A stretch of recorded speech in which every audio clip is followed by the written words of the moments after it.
Hello बच्चों, आज हम पतले लेंस की फोकस दूरी के लिए सूत्र की स्थापना करेंगे। बहुत ही आसान तरीके से हम इसे करेंगे ताकि आप लोगों के 5 नंबर बिल्कुल पक्के हो पाएँ एग्जाम में। ये कोई उत्तल लेंस है जिसका प्रकाशिक केंद्र C है, इसका प्रथम फोकस F1 है। पहले चित्र ध्यान से समझेंगे। माना कोई उत्तल लेंस L है जिसका प्रथम फोकस F1 तथा द्वितीय फोकस F2 है। परिभाषा जो हिंदी लिखी जाती है वो चित्र के आधार पर कुछ भी लिख दी जाती है। कैसे? माना कोई पतला उत्तल लेंस L है जिसका प्रथम फोकस F1 तथा द्वितीय फोकस कितना है? F2 है। अब प्रथम फोकस से वस्तु AB की दूरी x तथा द्वितीय फोकस से प्रतिबिंब a' b' की दूरी x' है। प्रथम फोकस दूरी F तथा द्वितीय फोकस दूरी F' है। कैसे लिख सकते हैं? माना कोई उत्तल लेंस जिसका प्रकाशिक केंद्र C है और उत्तल लेंस L है। वस्तु AB का प्रतिबिंब a' b' बनता है। वस्तु AB का प्रतिबिंब a' b' बनता है। प्रथम फोकस F1 तथा द्वितीय फोकस F2 है। प्रथम फोकस से वस्तु AB की दूरी x, द्वितीय फोकस से प्रतिबिंब a' b' तक की दूरी x' है। प्रथम फोकस दूरी F और द्वितीय फोकस दूरी F' है। हिंदी कुछ भी लिख दें, इसमें चित्र में देखकर हिंदी कुछ भी लिख दें, 4-5 लाइनें, वो ठीक होती है। कैसे शुरुआत? माना कोई पतला उत्तल लेंस L है जिसके प्रथम तथा द्वितीय फोकस क्रमशः F1 व F2 है। प्रथम फोकस से वस्तु की दूरी कितनी है? x है और द्वितीय फोकस से प्रतिबिंब की दूरी कितनी है? x' है। प्रथम फोकस दूरी F और द्वितीय फोकस दूरी कितनी है? F' है। इस तरह हम हिंदी कुछ भी लिख सकते हैं चित्र में देखकर। अब ये माना वस्तु AB का प्रतिबिंब a' b'। अब AB का प्रतिबिंब कितना है? a' b' है। कि लेंस के प्रथम फोकस F1 यानी वस्तु की लेंस का प्रथम फोकस F1 से कितनी दूरी है? x। माना वस्तु AB तथा प्रतिबिंब a' b' की लेंस के प्रथम फोकस से दूरी, वस्तु की दूरी कितनी है? x। वस्तु AB की दूरी कितनी है? x और द्वितीय फोकस से प्रतिबिंब a' b' की दूरी कितनी है? x'। यही इसमें लिखा गया है कि माना वस्तु AB का प्रतिबिंब a' b', वस्तु AB का प्रतिबिंब क्या है? a' b' की लेंस के प्रथम फोकस F1 तथा द्वितीय फोकस F2 से, यानी लेंस का प्रथम फोकस F1 और द्वितीय फोकस F2। लेंस के प्रथम फोकस F1 से जो वस्तु की दूरी है वो x है और लेंस के द्वितीय फोकस से जो प्रतिबिंब की दूरी कितनी है? वो x' है। जबकि लेंस की प्रथम तथा द्वितीय फोकस दूरियाँ कितनी है? क्रमशः F तथा F' हैं। ये हिंदी लिख दी गई। चाहे और भी लिख सकते हैं या इससे ये ज़रूरी नहीं है यही हिंदी, इसकी हम चित्र को देखकर कुछ भी लिख सकते हैं हिंदी। अच्छा, अब बहुत ध्यान से समझने की बात है। ABF1 एक त्रिभुज ये है, समरूप त्रिभुज ABF1, और कौन सा है? ABF1 और CQF1। ये दो क्या? समरूप त्रिभुज। समरूप त्रिभुज मीन्स ये इसका 90 डिग्री एंगल, ये 90 डिग्री एंगल, और ये वाला क्या हो गया? शीर्ष अभिमुख कोण। तो एंगल समरूपता कसौटी हमने पढ़ी होगी हाई स्कूल में, उससे क्या हो जाएगा? समरूप। खैर उसे छोड़िए, आप बिल्कुल सिंपल भाषा में समझिए। ABF1 CQF1 ये दोनों कैसे होगा? समरूप त्रिभुज। यानी समरूप त्रिभुज कौन कौन से में? ABF1 तथा दूसरा कौन सा है? CQF1। त्रिभुज CQF1 में बहुत ही आसान बात होती है, वेरी पुअर बात।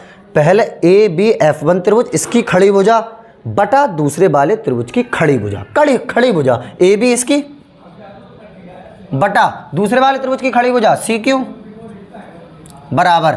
अब पहले वाले त्रिभुज की पड़ी भुजा कितनी है? AF1 बटा दूसरे वाले त्रिभुज की पड़ी भुजा, एक तो त्रिभुज है ABF1 और दूसरा CQF1, तो इसकी खड़ी भुजा AB बटा इसकी खड़ी भुजा CQ। अब इसकी पड़ी भुजा AF1 बटा इसकी पड़ी भुजा CF1। बस इसे समीकरण नंबर कितना मान लेंगे? 1 मान लेंगे। अब उसके बाद एक समरूप त्रिभुज ये बन रहा है, कौन सा? CPF2 और a' b' F2, ये भी तो त्रिभुज है। CPF2 और a' b' F2, ये भी क्या? दोनों समरूप त्रिभुज हैं। तो हम कैसे कर देंगे? समरूप त्रिभुज कौन कौन से में? CPF2 तथा त्रिभुज a' b' F2 में वही तरीका। CPF2 त्रिभुज है, इसकी खड़ी भुजा बटा जो दूसरा त्रिभुज है इसकी खड़ी भुजा। इसकी खड़ी भुजा कितनी है? CP बटा इसकी खड़ी भुजा कितनी है? A' B'। बराबर, अब पहले वाले त्रिभुज की पड़ी भुजा कितनी है CF2 बटा दूसरे वाले त्रिभुज की पड़ी भुजा कितनी है F2A डैश कहते हैं या A डैश, F2 कहते हैं, बात ये की है F2A डैश।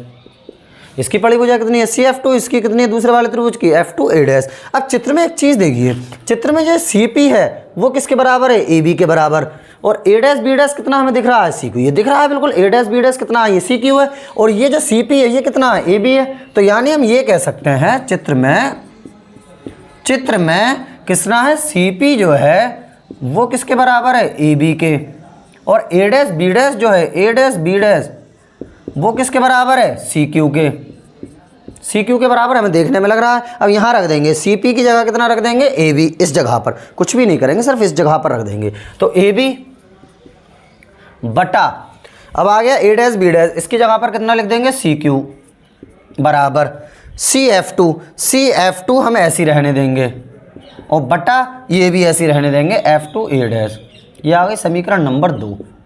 अब हम समीकरण 1 देखेंगे AB बटा CQ, समीकरण 2 देखेंगे AB बटा CQ, दोनों AB बटा CQ है, इसका मीन्स ये दोनों आपस में क्या हो जाएंगे बराबर हो जाएंगे, क्योंकि ये भी AB बटा CQ, ये भी AB बटा CQ। तो ऐसे मानिए ये AB बटा CQ का मान ये उठा के यहाँ पर रख दिया जाएगा इस जगह पर, यानी कितना AF1 अपॉन CF1 यहाँ रख दिया जाएगा। बस इस साइड कर लेते हैं।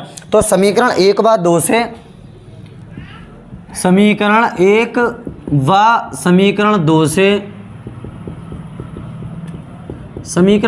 समीकरण 2 से कितना हो जाएगा AF1 अपॉन CF1